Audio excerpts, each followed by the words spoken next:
नमस्कार, मैं हूं पीयूष पांडे और आप देख रहे हैं चुनाव आज तक। चुनाव आज तक में आज मेरे साथ जो गेस्ट हैं उन्होंने सियासी मौसम में खूब रिपोर्टिंग की, बाद में एंकरिंग करते हुए राजनेताओं से बहुत कठिन कठिन सवाल पूछे, खुद राजनीति भी की और अब राजनीतिक विश्लेषक के तौर पर हमारे साथ हैं आशुतोष जी। आपका बहुत बहुत स्वागत है। बहुत बहुत धन्यवाद आपका।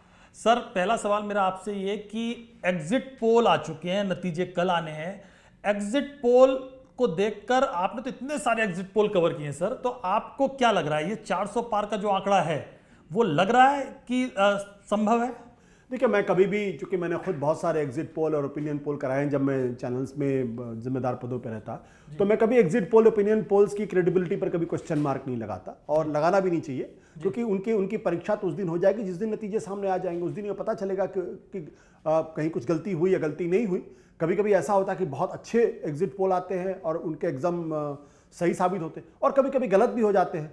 तो मैं कभी एग्जिट पोल या ओपिनियन पोल्स पे सवाल नहीं खड़े करता, लेकिन हाँ, ये बात जरूर है कि जो ये 400 के ऊपर की जो बात की जा रही है और कई एग्जिट पोल ने उस पर इशारा भी किया है, मुझे वो कम से कम लगता है कि शायद ये कुछ ओवर द टॉप तो नहीं है। क्या अब ओवर द टॉप हो सकता है उनका अपना असेसमेंट हो सकता है लोगों ने जिस तरीके से बात की उसके आधार पर उनकी अपने एक एनालिसिस हो, लेकिन जो मेरी अपनी समझ कहती है, मेरा जो अपना आकलन है, मेरी जो अपनी समझ है, उससे लगता है कि थोड़ा सा ये ज्यादा मुझे लग रहा है। सर, आपने बहुत एग्जिट पोल कवर किए हैं, मैं खुद जानता हूं इस बात को, और आप बहुत बारीक नजर रखते हैं राजनीति पर।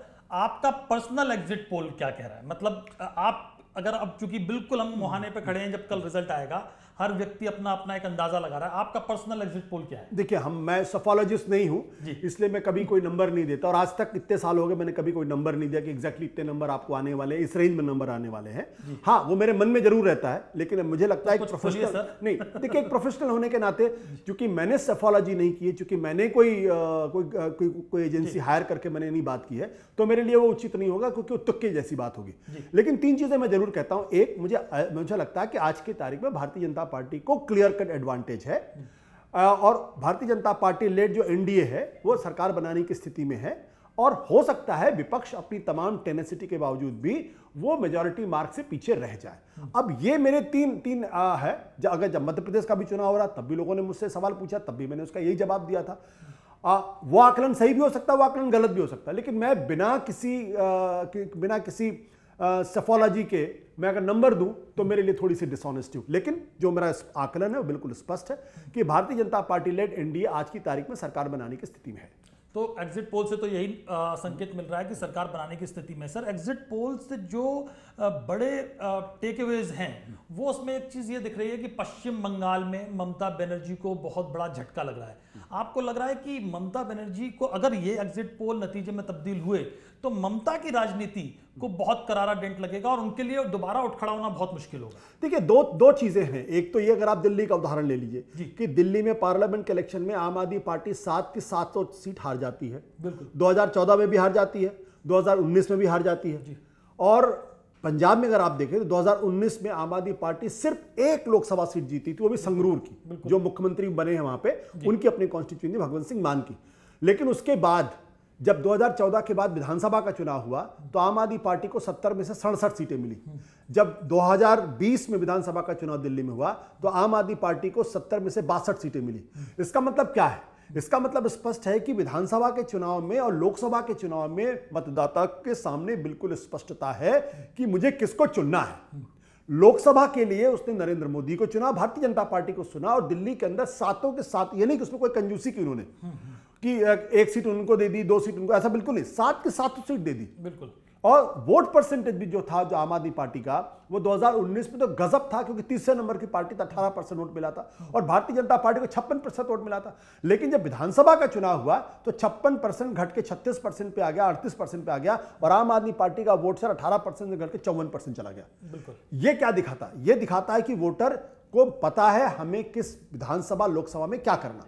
तो पश्चिम बंगाल में आज की तारीख में हो सकता है, आपका ओपिनियन एग्जिट पोल सही हो सकता है जो एग्जिट पोल बातें कह रहे हो बात सही हो, लेकिन इसका मतलब यह अर्थ निकालना कि दरअसल भारतीय जनता पार्टी इस लोकसभा चुनाव के आकलन के हिसाब से वो विधानसभा में भी वैसी सफलता हासिल कर लेगी, मुझे इस पे पूरी तरीके से संदेह। अगर आप पिछला लोकसभा का चुनाव, विधानसभा का चुनाव देखें पश्चिम बंगाल का, उसके पहले भारतीय जनता पार्टी ने 18 सीटें जीती थी और टीएमसी ने 22 सीटें जीती थी।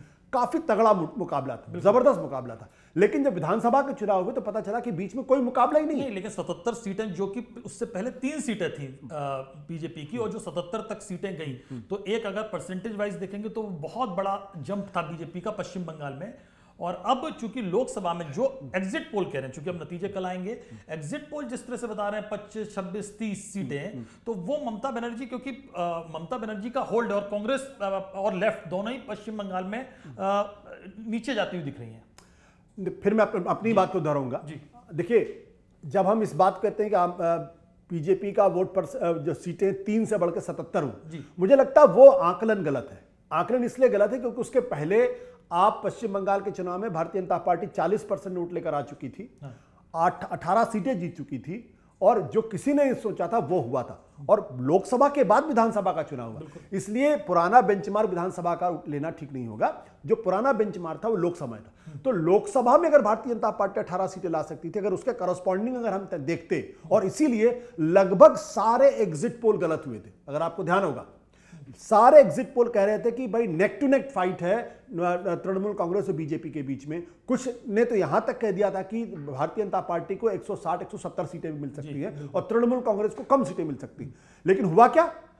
ममता बनर्जी को तीसरे टर्म में अनप्रेसिडेंटेड सपोर्ट मिला। जितना उनको सेकंड टर्म में चुनाव में जो मिला था, उससे ज्यादा सीटें उनको मिली, और वो भी तब जब बीजेपी मजबूत स्थिति में थी।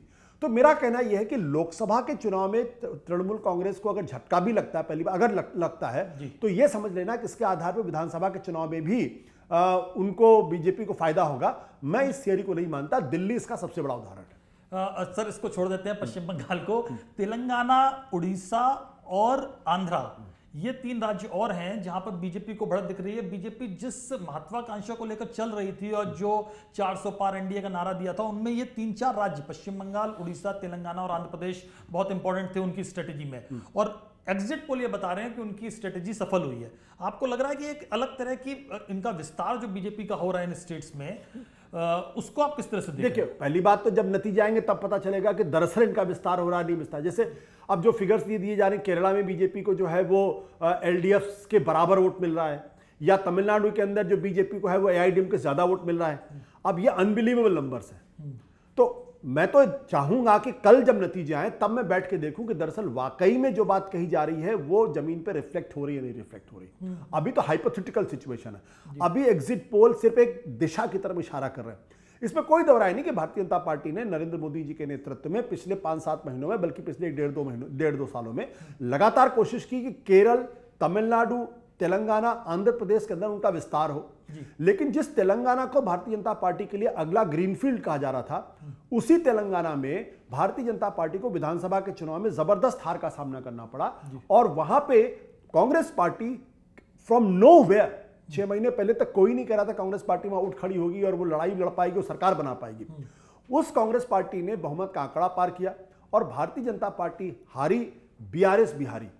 तो राजनीति में ऐसा होता है, कभी आपके पक्ष में मोमेंटम बनता है, कभी आपके पक्ष में मोमेंटम नहीं बनता है। और चुनाव सिर्फ एक लीडरशिप का नाम नहीं है, चुनाव के लिए बहुत सारे एलिमेंट, तंतु जोड़ते हैं तब जाके बनता है। तो तेलंगाना इसका उदाहरण। अब आप देखिए कर्नाटक को। कर्नाटक में भारतीय जनता पार्टी कभी भी अपने बल पर बहुमत का आंकड़ा नहीं छुपाई, लेकिन 2004, 2009, 2014, 2019 इन चारों लोकसभा के चुनाव में भारतीय जनता पार्टी 20 या 18 सीटें 28 में से लेके आती रही है। लेकिन विधानसभा में स्ट्रगल करती है वो, और विधानसभा में कांग्रेस पार्टी इस बार भी बहुमत अपने पास लेकर आई, उसके पहले भी बहुमत अपने पास लेकर आई थी, लेकिन लोकसभा में स्ट्रगल करती है। तो लोकसभा में कोई कामयाबी, इस बात की गारंटी नहीं है कि विधानसभा में भी ऐसा होगा। जहां तक विस्तार की बात है तो बीजेपी निश्चित तौर पर विस्तार की कोशिश कर रही है। कई जगह उसको, हरियाणा में उनको कामयाबी मिली, उनको बंगाल को उनको कामयाबी मिली है। यहां तक उत्तर प्रदेश में अनप्रेसिडेंटेड ग्रोथ उनकी हुई है। जिस उत्तर प्रदेश में 2009 के चुनाव में उनको 20% वोट मिला था और 10 सीटें मिली थी, वहीं 2014 के चुनाव में वो 10 सीट से उठ के वो 71 सीटों पर आ जाते हैं। 20% से वोट शेयर बढ़ के 42% वोट शेयर हो जाता है। तो विस्तार उनका हो रहा है, लेकिन क्या वाकई में उस लेवल का होगा जिस तरीके से एंटिसिपेट कर रहे हैं एग्जिट पोल, मुझे उस पर थोड़ा सा भी देखना पड़ेगा। अब मतलब एक संकेत तो साफ दिख ही रहा है कि बीजेपी सरकार बनाती हुई दिख रही है। एक राज्य और दिल्ली में तो आपने खुद भी बैटिंग की है, तो दिल्ली को आप किस तरह से देख रहे हैं? 7 प्रिडिक्ट तो मोटे तौर पर एग्जिट पोल 7 में 7 कर रहे हैं, कहीं कहीं एक सीट दी गई है। तो 2 सवाल है मेरे सर कि आपको लग रहा है कि 7 में 7 है, या आपको लग रहा है कि एक आध सीट जा सकती है, तो वो कांग्रेस को मिलेगी या आम आदमी पार्टी को? कहना बड़ा मुश्किल काम है। देखिए, पहली बात तो मुझे लग रहा है कि भारतीय जनता पार्टी शायद 2019 का परफॉर्मेंस रिपीट कर ले, शायद। ओके। दूसरी बात यह कि अगर मैं 2019 के चुनाव को बेंचमार्क मानूं तो 2019 के चुनाव में कांग्रेस पार्टी बीजेपी आम आदमी पार्टी से उसका वोट शेयर ज्यादा था। उनको 18% मिला था आम आदमी पार्टी को, और कांग्रेस को 22% मिला था। इसका मतलब यह कि लोकसभा के चुनाव में लोग अभी भी दिल्ली में कांग्रेस पार्टी को बेटर ऑप्शन मानते हैं, क्योंकि वो ये मानते हैं कि कांग्रेस आम आदमी पार्टी की तुलना में ज्यादा बेहतर स्थिति में है राष्ट्रीय स्तर पर बीजेपी का विकल्प देने में। अगर कभी ऐसी स्थिति पैदा हो जाएगी कि बीजेपी को राष्ट्रीय स्तर पर कौन चुनौती दे सकता है, तो वो कांग्रेस दे सकती है, ऐसा दिल्ली के लोगों का मानना है, और ये उनको वोट परसेंटेज में रिफ्लेक्ट कर रहा। आपको याद होगा 2014 का जब लोकसभा का चुनाव हो रहा था, उस वक्त आम आदमी पार्टी का जबरदस्त जलवा था, बिल्कुल बहुत जबरदस्त, और लोगों को यह लग रहा था कि आम आदमी पार्टी एक राष्ट्रीय विकल्प के तौर पर बड़ी तेजी के साथ उभर रही है। जब यह परसेप्शन था, तब इसी दिल्ली शहर के अंदर जब मैंने भी चुनाव लड़ा था, तो आम आदमी पार्टी को 33% वोट मिला, कांग्रेस पार्टी को बहुत कम वोट मिला था। लेकिन 2019 तक आते आते परसेप्शन बदल कि दिल्ली की ये एक रीजनल पार्टी है जो राष्ट्रीय स्तर पर अभी विकल्प के लिए तैयार नहीं है, तो नुकसान हुआ उनको। तो मुझे इस चुनाव में भी ये लगता है कि अगर कोई एक सीट जीतेगी तो वो हो सकता है कांग्रेस के लिए। कांग्रेस। और वैसे भी सर दिल्ली में जो वोट परसेंटेज रहा था वो 50% से ज्यादा था बीजेपी के पास, और एक आध सीट पे तो 57% भी था। तो इसका मतलब है कि अगर बीजेपी कांग्रेस और आम आदमी पार्टी साथ भी आ जाते हैं पिछले चुनाव के हिसाब से, तो भी उनके लिए जीतना मुश्किल है। अब ये अलग बात है कि लोग अपना मन बदल लें, कांग्रेस को चुन लें, आम आदमी पार्टी को चुन लें, तो वोट शेयर के हिसाब से तो देखिए, वोट शेयर के हिसाब ये बहुत सारे सेफोलॉजिस्ट करते हैं, बिल्कुल बहुत सारे एनालिस्ट भी पुराने वोट परसेंटेज को बेंचमार्क मानते हैं कि देखिए पिछली बार तो कांग्रेस भारतीय जनता पार्टी को उत्तर भारत में 50% से ज्यादा वोट मिला था, तो इस बार कवर कर पाना बड़ा मुश्किल का। मैं इस थियरी को बिल्कुल नहीं मानता, मैं बल्कि इसको निगेट करता हूं, मैं इसको सिरे से खारिज करता हूं, क्योंकि अगर आप इस बेंचमार्क पे काम करेंगे तब तो विपक्षी पार्टियों के लिए कभी कोई मौका होएगा ही नहीं। भाई आप देखिए तमिलनाडु के अंदर क्या होता है, एक समय ऐसा था जब सारी की सारी सीटें आती थी एआईडीएम के पास जाती थी, एआईडीएम के पास तेजी से पलटती है, एआईडीएम के से एकदम पलट जाती थी। अगर हम उस बेंचमार्क के हिसाब से सोचते हैं ये तो कवर ही नहीं कर पाएंगे।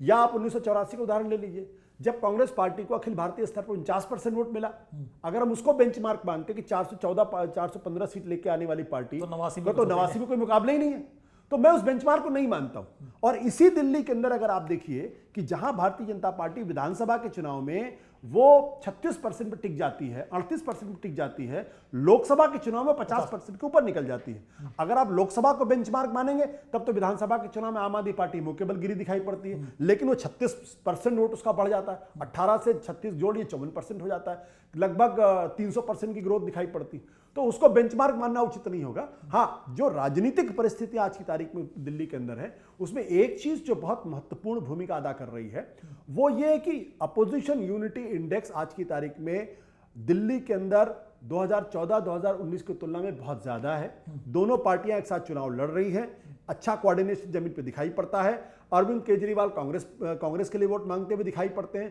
कांग्रेस के लोग आम आदमी पार्टी के लिए वोट मांगते हुए दिखाई पड़ते हैं।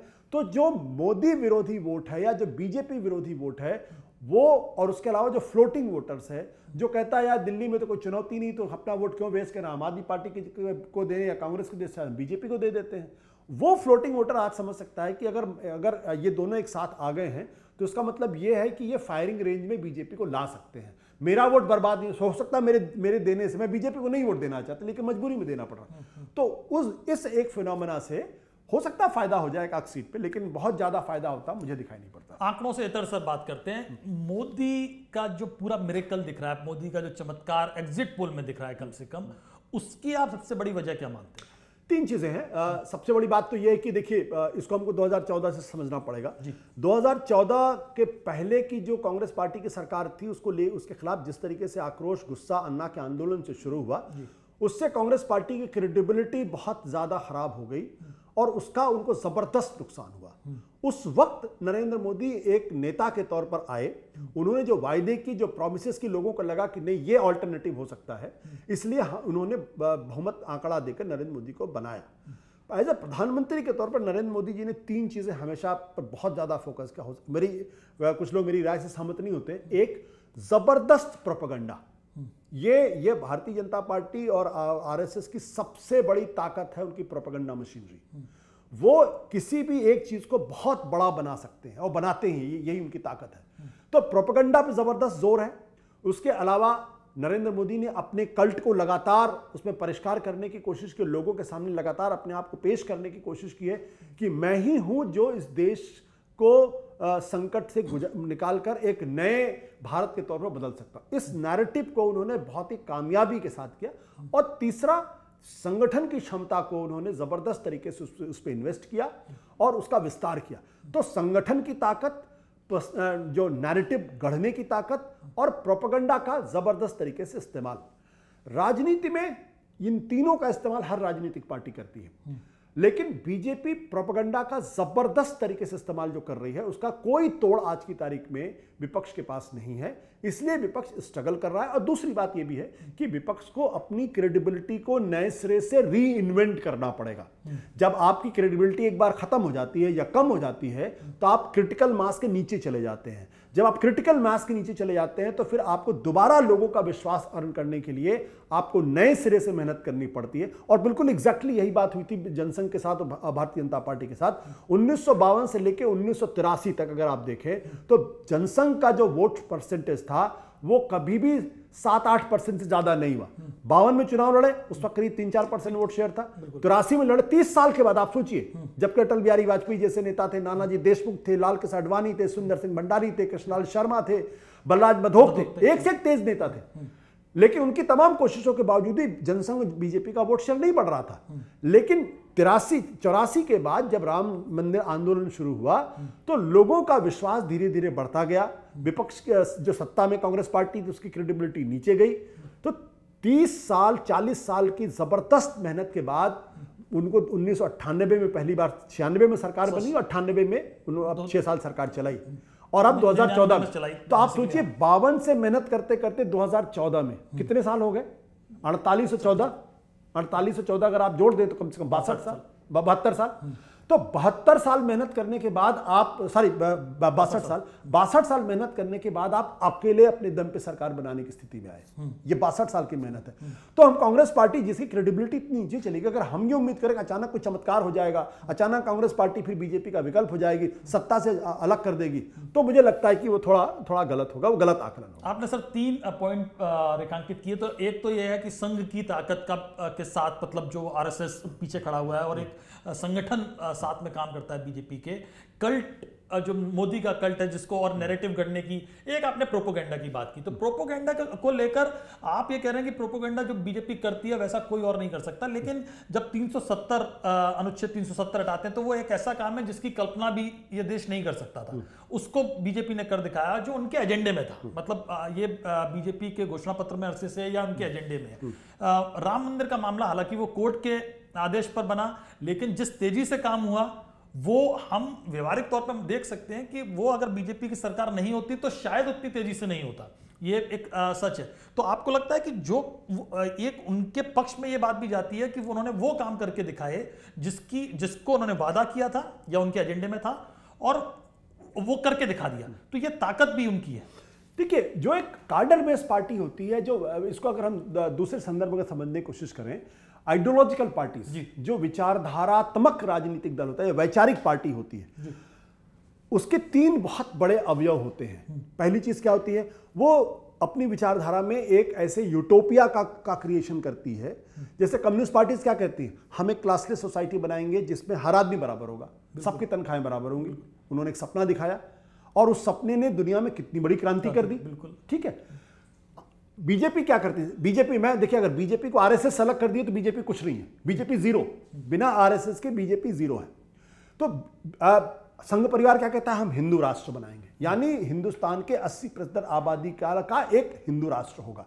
अब ये इतना बड़ा सपना है जो अपने आप में एक आकर्षक है, दूसरा संगठन की ताकत, कि संगठन, इसका मतलब कैडर बेस, एक बहुत बड़ी आर्मी बीजेपी के साथ, संघ परिवार के साथ हमेशा रहती है, जो एक मैसेज को ऊपर से नीचे तक मिनटों में पहुंचा देती, जो कांग्रेस के पास नहीं है। कांग्रेस एक कैडर बेस पार्टी नहीं है। कांग्रेस के पास आज कोई यूटोपिया नहीं है। दो बड़ी बड़ी कमजोरियां उनके पास है। तो संघ परिवार की दिक्कत क्या थी? अभी तक यूटोपिया था, ठीक है, संगठन था और प्रोपेगेंडा की ताकत थी, लेकिन इसको किसी व्यक्ति में समाहित करके वो एक प्रतीक पुरुष बन जाए उस बदलाव का, ये नहीं थी। अटल बिहारी वाजपेयी में कुछ हद तक थी, लेकिन तब तक तो कांग्रेस उतनी कमजोर नहीं हुई थी। नरेंद्र मोदी के नेतृत्व में एक ऐसा व्यक्ति मिला जिस पर लोगों को विश्वास हुआ कि ये हिंदू राष्ट्र भी बनवा सकते हैं, और साथ ही साथ पूरे संगठन को लेकर एक चमत्कारिक व्यक्तित्व भी इनके पास है। जब इन तीन एक साथ मिले हैं, तब आज हम उस बीजेपी को देख पा रहे हैं जो बीजेपी हमारे सामने है। ऐसा तो नहीं था कि 1952 में भी ये कहा गया था कि भाई धारा 370 हम हटाएंगे, ये तो श्यामा प्रसाद मुखर्जी का कमिटमेंट था, बीजेपी ने कभी छुपाया नहीं। तो उसके बाद राम मंदिर की बात आई तो राम मंदिर के मसले पे उन्होंने कहा, और यूनिफॉर्म सिविल कोड, ये तो बीजेपी ने कभी नहीं छुपाया। वो तो बेवकूफ आदमी होगा जो ये कहेगा कि बीजेपी सत्ता में आती और अपने बल पर आती तो ये काम नहीं करती। अगर नहीं करती तो बीजेपी की क्रेडिबिलिटी रसातल में जाती, क्योंकि आप 70 साल से इस बात को कह रहे थे, आपने किया तो इसका मतलब यही हुआ कि आपको तो ये करना ही करना था। तो उससे बीजेपी को कोई बहुत बड़ा फायदा मिला हो, मैं उसको उस लाइन या उस थियरी को नहीं मानता हूं।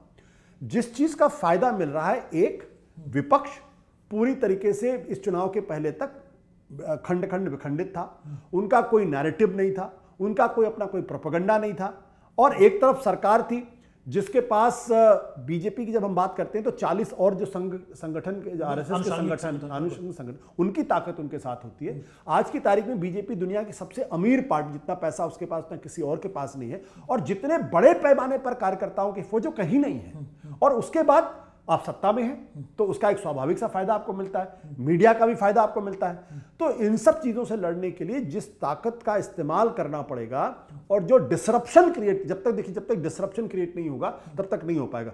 बीजेपी ने, मोदी ने आने के बाद उस डिसरप्शन को क्रिएट किया, जो पुरानी जो लेगेसी चली आ रही थी उसको तोड़ा।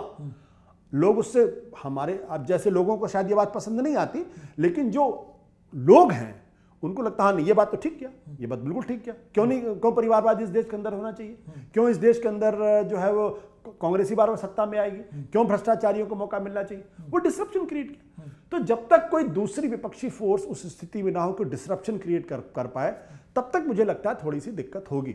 लेकिन मैं फिर भी ये बात कहता हूं कि बीजेपी की सबसे बड़ी ताकत उसका यूटोपिया, उसका संगठन, उसकी विचारधारा और उसमें कल्ट का मिलना। आपने जो चारों बातें की सर, तो एक तो बात यह है कि हर पार्टी को एक नायक चाहिए। आपने कहा कि भाई उनके पास नायक नहीं था जिसमें वो सारी शक्तियों को, अटल जी में नायकत्व था, लेकिन अटल जी के टाइम राजनीतिक परिस्थितियां ऐसी नहीं थी, बीजेपी बढ़ रही थी, लेकिन उनको एक मतलब अलायंस को साथ लेके चलना था, गठबंधन धर्म निभाना था, जिसको बार बार अटल जी कहते थे, लेकिन इस बार वो नहीं था। लेकिन एक नायक की तलाश विपक्ष अरसे से कर रहा है, और खासकर कांग्रेस, जिसमें राहुल गांधी का हम नाम लेते हैं। वो वास्तव में जब युवा थे, जब 25-26 साल के आए थे, सांसद बने, तब उनके पास प्रधानमंत्री बनने का भी मौका हो सकता था, जो स्थितियां थी। लेकिन अब 50 साल से ऊपर के हो गए, अभी हम युवा उनको भले ही कह रहे हैं, लेकिन वो अधेड़ होते जा रहे हैं और नायक नहीं मिल रहा है। तो अब ये आपको लग रहा है कि ये जो आप खुद कह रहे हैं, तो अगर इनके पास नायक है ही नहीं, विचारधारा है नहीं, नायक है नहीं, नैरेटिव गढ़ने की क्षमता है नहीं, आपने कहा प्रोपोगेंडा सरकार में, और जो स्थिति दिख रही है एग्जिट पोल के बाद, तो विपक्ष तो 2034 में भी अगर लड़े तो देखिए, अगर किसी नायक को किसी फैक्ट्री में बनाया जा सकता तो बना लेते, तो सब कोई बना लेता ना भाई। भारतीय जनता पार्टी को भी 1952 के बाद से 51 में पार्टी बनी, जनसंघ बना, 70 साल में कितने नायक मिले? अटल बिहारी वाजपेयी, ले दे के आप लाल कृष्ण आडवाणी, बिल्कुल, और अब नरेंद्र मोदी, तीन ही मिल पाए ना। तो कुछ तो जो है वो नायकत्व को गढ़ नहीं सकते। नायक जो होता है वो नायक ही होता है, उसको मैं डिफाइन नहीं कर सकता। अरविंद केजरीवाल को कौन कह रहा था जब वो सड़क पे वो हवाई चप्पल पहने घुमा करते थे? किसी को लगता था ये नायक है? आपके घर में आके बैठ जाते, आपको पता चलता है कि ये आदमी इतना बड़ा होने वाला है। लेकिन एक इवेंट हुआ अन्ना का आंदोलन खड़ा हो गया, अचानक अन्ना हजारे पूरे देश के अंदर चर्चा हो रही है, बातचीत उन्हीं से शुरू, उन्हीं पर खत्म होती थी। बिल्कुल। और मुझे तो अच्छी तरीके से याद है कि जब ये बहस चल रही थी कि राजनीतिक पार्टी बननी चाहिए या नहीं बननी चाहिए, तब अरविंद के मन में यह सवाल था कि लोग मुझे स्वीकार करेंगे, स्वीकार नहीं करेंगे, लेकिन लोगों को लगा कि नहीं इसमें कुछ अलग है, तो लोगों ने स्वीकार कर लिया। तो कब कहां से नायक पैदा हो जाए इसके बारे में आप कभी कल्पना नहीं कर सकते। नरेंद्र मोदी जी के बारे में किसने कहा था 2014 में जब प्राइम मिनिस्टर बने थे कि 2019 भी जीत जाएंगे और 2024 में भी बड़ी दावेदारी उनकी होगी। लेकिन सर थोड़ा सा अंतर, 2014 में जब प्रधानमंत्री बने तो वो 12-13 साल गुजरात के मुख्यमंत्री रहे और एक गुजरात मॉडल धीरे धीरे देश में लास्ट आते आते 2010 के बाद उसकी चर्चा शुरू हो गई थी और शायद इसीलिए अन्ना आंदोलन के बाद जब उनका नाम रखा गया और आडवाणी जी के विरोध के बाद उनको कैंपेन कमेटी का अध्यक्ष बनाया गया, तो बीजेपी के नेता भी समझने लगे थे कि बॉस हमको एक नेता मिल गया है, क्योंकि आडवाणी जी तो चाह रहे थे लेकिन आडवाणी जी को अगर दरकिनार किया गया। बट आप मुझे बताइए कि जब उनको मुख्यमंत्री बनाया गया था गुजरात में, कितने पत्रकार थे जिन्होंने कहा था कि एक दिन ये आदमी अपने बल पे सरकार केंद्र के अंदर बनाएगा? Not one. बिल्कुल ठीक बात। वही नरेंद्र मोदी थे। हम लोग उनसे मिलते थे, हमारे स्टूडियोज में आते थे, हम उनके साथ बैठ के डिबेट करते थे। हमको तो कभी नहीं लगा कि ये आदमी कल गुजरात का मुख्यमंत्री भी अगर बन गया तो चल पाएगा और 3 बार लगातार चुनाव जीतेंगे और फिर उसके बाद 2014 भी जीतेंगे, प्रधानमंत्री भी बन जाएंगे। किसी ने नहीं सोचा था। बिल्कुल। नरेंद्र मोदी को अशोक रोड पे जो उनका बीजेपी का दफ्तर था, वहां लोग जाके गोविंदाचार्य से मिलना पसंद करते थे, नरेंद्र मोदी से मिलना पसंद नहीं करते थे। No disrespect to Narendra Modi. Exactly, ठीक बात है। क्योंकि तब वो संगठन के आदमी थे, संगठन का काम करते थे और संगठन का आदमी हमेशा एनोनिमस होता है। बिल्कुल। तो कोई किसी को उनके अंदर कोई स्पार्क नहीं दिखाई पड़ा। लेकिन जब उनको सत्ता मिली तो उनके जो क्वालिटीज थी, जो गुण थे, वो निकल के सामने आए। तो इसीलिए मैंने कहा कि मैं तो उस आदमी को बहुत बड़ा आदमी मान लेता जो नरेंद्र मोदी को 1998 में कह देता कि यार ये नायक है। तब तो किसी ने नहीं कहा। आज हर आदमी कह रहा है उनके अंदर कल्ट है, नायक है। तो अटल जी के बारे में शुरू से था। अटल जी के बारे में नेहरू जी ने एक विदेशी डेलीगेट से मिलते हुए कहा था कि watch out this boy, one day he will become the prime minister. पर वो सक्रिय राजनीति में ही थे, पॉलिटिकल पार्टी की तरफ से। सक्रिय राजनीति तो नरेंद्र मोदी भी थे। मतलब वो संगठन की तरफ से, जो आप कह भी रहे हैं कि एनोनिमस है। मैं कह रहा हूं कि अटल जी तो चुनाव मतलब पहला चुनाव से लड़ रहे थे। तो मैं ये कह रहा हूं ना कि कभी कभी नायक आपको दिखाई पड़ता है, कभी कभी नहीं दिखाई पड़ता। क्योंकि नायक कोई अगर फैक्ट्री में आज हमको लगता है कि राहुल गांधी यार नायक बन सकते हैं। पता चला इसी पार्टी के अंदर कोई एक ऐसा आदमी जो उनका बगल में उनका सूटकेस लेके घूम रहा हो, कल वही एक नायक बन जाए। ये भी तो हो सकता है ना। नहीं होने को तो सर राजनीति, क्रिकेट। अब आप देखिए, मैं आपको उदाहरण देता हूं। पंडित जवाहरलाल नेहरू के बाद किसी ने नहीं सोचा था इंदिरा गांधी को प्रधानमंत्री बनना चाहिए। जब उनको प्रधानमंत्री बनाएगा तो राम मनोहर लोहिया ने क्या कहते, गूंगी गुड़िया है।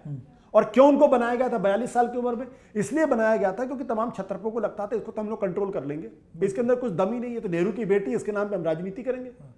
क्या हुआ?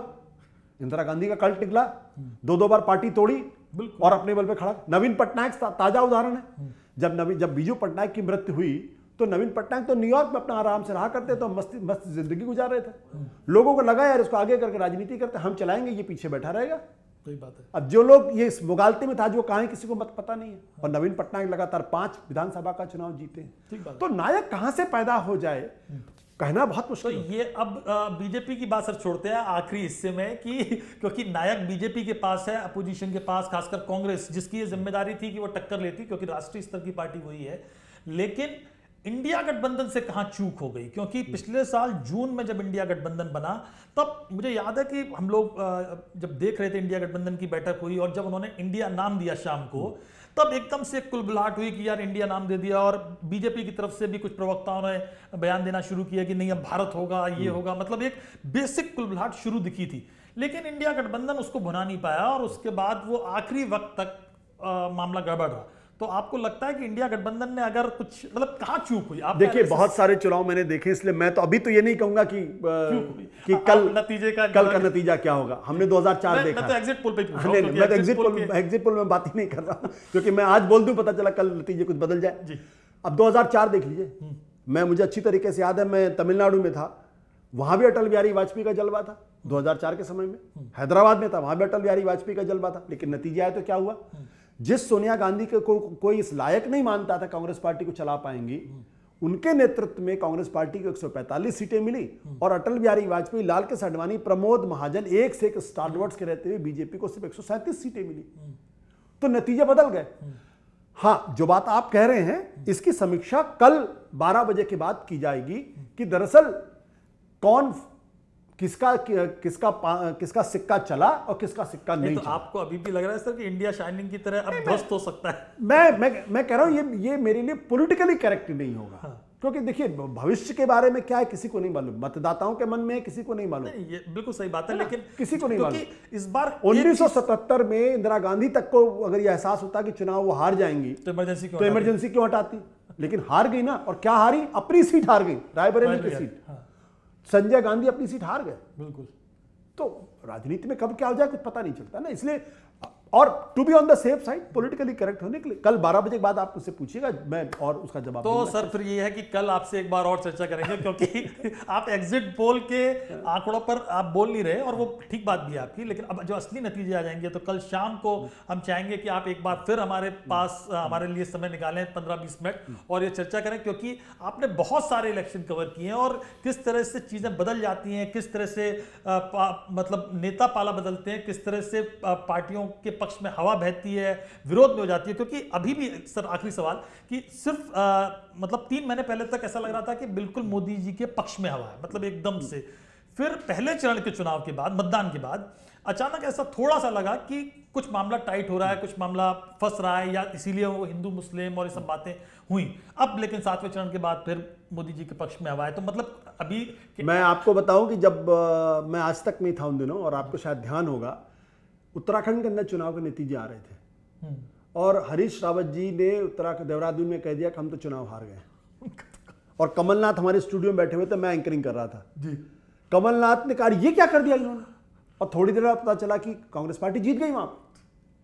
मुझे याद है। और आपको अच्छी तरीके से याद होगा कि जब बिहार के नतीजे आ रहे थे तो एनडीटीवी ने क्या कहा था कि बीजेपी चुनाव जीत गई, और थोड़ी देर बाद एनडीटीवी को वापस लेना पड़ा क्योंकि नतीजे कुछ और हो गए। तो टू बी ऑन द मतलब ये सही नहीं होगा कि मैं आज ही जो कल होने वाला उसके बारे में टिप्पणी करना शुरू कर दूं। कल के बाद जरूर करूंगा, लेकिन ये बात आपकी बिल्कुल सच है कि विधानसभा चुनाव के नतीजे आने के बाद ये ऐसा लग रहा था कि चुनाव पूरी तरीके से एक तरफा है। विपक्ष कहीं नहीं है, विपक्ष की कोई एक रैली नहीं हुई, ज्वाइंट रैली नहीं हुई, कोई एक ज्वाइंट प्रेस कॉन्फ्रेंस नहीं हुई, कोई उन्होंने कॉमन मिनिमम एजेंडा नहीं रखा, किसी तरीके का कोई उन्होंने मीटिंग्स उस तरीके से नहीं की। लेकिन पहला दौर के चुनाव में जब मतदाताओं की उदासीनता दिखाई पड़ी तब, और उसके बाद बीजेपी ने जो सबसे बड़ी गलती की, जो मुझे अभी तक लगता, हो सकता कल मैं गलत साबित हो जाऊं, जब उन्होंने कांग्रेस के मैनिफेस्टो पे चर्चा करनी शुरू की। वहां से कांग्रेस का मैनिफेस्टो जब सेंटर में आ गया, जब आप दूसरों के एजेंडे पे अगर आप या नैरेटिव पे अगर आप खेलने लगते हैं तो वो आपकी कमजोरी दिखाता है। उस वजह से लगा कि चुनाव टाइट हो गया है दूसरे, तीसरे, चौथे, 5वें चरण तक, और कई नई चीजें सामने आने लगी। जो विपक्ष कहीं लड़ाई में नहीं दिखाई पड़ रहा था वो लड़ाई में दिखने लगा। लेकिन सर ये तो आप मानेंगे कि इंडिया गठबंधन जिस महत्वाकांक्षा और जिस लक्ष्य के साथ बना, उसके बाद जिस तरह से विधानसभा चुनावों में हमने देखा सिर्फ फटव्वल होती रही, चिरकुट, ये वो पता नहीं क्या क्या एक दूसरे के नेताओं को बोला गया। और अभी भी पश्चिम बंगाल में हम देख रहे हैं अधीर रंजन चौधरी और ममता बनर्जी किस तरह से एक दूसरे के खिलाफ बयानबाजी करते दिखे। पंजाब में अब जो एग्जिट पोल आ रहे हैं उससे बहुत नुकसान है, क्योंकि आम आदमी पार्टी को बहुत नुकसान दिख रहा है एग्जिट पोल में। अगर वो गठबंधन होता कांग्रेस और आम आदमी पार्टी के बीच में, साथ में मिलकर लड़ते, तो शायद वहां पर सीटें ज्यादा होती और बाकी मतलब ये लोग अब जो इंडिया गठबंधन के घटक दल थे वो नहीं एक पिच पर आपकी बात सही है, और ये उनकी कमजोरियां हैं जो सब पब्लिक में हैं। लेकिन एक चीज मैं पंजाब वाले मामले में मैं थोड़ा सा चाहूंगा कि इस पे बात होनी चाहिए। पंजाब में देखिए हमें बिल्कुल नहीं भूलना चाहिए कि पंजाब में आतंकवाद रह चुका है, पंजाब में पृथकतावाद रह चुका है, पंजाब में धर्म और राजनीति का घालमेल है, और पंजाब में एक बार फिर नए सिरे से खालिस्तानी एलिमेंट अपना सिर उठाना चाहते हैं। वैसे में जो सत्ताधारी पार्टी और विपक्ष, अगर वो दोनों एक साथ आ जाते तो विपक्ष का जो स्पेस है वो स्पेस खाली हो जाता, और फिर उस स्पेस को एक्सट्रीमिस्ट एलिमेंट्स भरने की कोशिश करते हैं। इसलिए देश हित में ये अच्छा है कि आम आदमी पार्टी और कांग्रेस अलग अलग लड़ रहे हैं, ताकि विपक्ष का स्पेस भी ना खाली हो और सत्ता का स्पेस तो आप ये मान रहे हैं कि वहां पर अकाली दल बिल्कुल खत्म है? मैं खत्म होने की बात नहीं कर रहा हूं। देखिए, अकाली दल सरकार में भी रहे वो, और ये चलिए आपने एक और अच्छा सवाल कर, अगर आम आदमी पार्टी और कांग्रेस एक तरफ आ जाती तो वो स्पेस तो अकाली दल भी भर देता। तो ये बीजेपी, आम आदमी पार्टी और कांग्रेस के अपनी पॉलिटिक्स के लिए नुकसानदायक होता कि लोगों को लगता है यार ये विपक्ष में है लेकिन ये तो उनके साथ खड़े हुए हैं, तो हमारी आवाज कौन बुलंद करेगा? हमारी आवाज फिर अकाली दल को स्पेस मिल जाता। अकाली दल से ज्यादा डर अकाली दल को मिल जाए तो कोई दिक्कत नहीं, बीजेपी को मिल जाए। डर इस बात का है कि वो स्पेस पंजाब के अंदर एक्सट्रीमिस्ट एलिमेंट के पास ना जाए। और हमें ये नहीं भूलना चाहिए कि संगरूर में जब विधानसभा के बाद जब लोकसभा के चुनाव हुए तो सिमरनजीत सिंह मान चुनाव जीता, जो मुख्यमंत्री की कुर्सी थी। इस बात को नॉर्थ इंडिया में उतना डिस्कस नहीं करते, लेकिन सिमरनजीत सिंह मान का मुख्यमंत्री की कुर्सी पर, मुख्यमंत्री की कॉन्स्टिट्यूएंसी से चुनाव जीतना, वैसे में जबकि वहां कांग्रेस भी लड़ रही थी, वहां अकाली दल भी लड़ रही थी, बीजेपी, सब लड़ रहे थे वहां पे, एक बिल्कुल सिमरनजीत सिंह मान जो 25 साल पहले खालिस्तानी का और नॉन समर्थक है, उनका चुनाव जीतना और अमृतपाल सिंह नाम के एक नए फिनोमेना का उदय होना और खडूर साहब से चुनाव लड़ना, ये इंडिकेट करता है कि खालिस्तानी एक बार फिर अपना सिर उठाने की कोशिश कर रहे हैं। तो वो स्पेस बिल्कुल नहीं खाली होना चाहिए जो आम आदमी पार्टी और कांग्रेस के गठबंधन करने से खाली हो जाता है। चलिए, तो आप कह रहे हैं ये अच्छा हुआ पंजाब में, कम से कम देश हित में, कि कांग्रेस और आम आदमी पार्टी दोनों अलग अलग चुनाव लड़ रहे हैं। सर, हम चाहेंगे कि कल आप फिर आए स्टूडियो में और ऐसी चर्चा करें और जो असली आंकड़े होंगे उन पर हम बात करेंगे। आपका स्टूडियो आने के लिए बहुत बहुत धन्यवाद सर। निश्चित, थैंक यू सो मच, बहुत बहुत शुक्रिया। Thank you.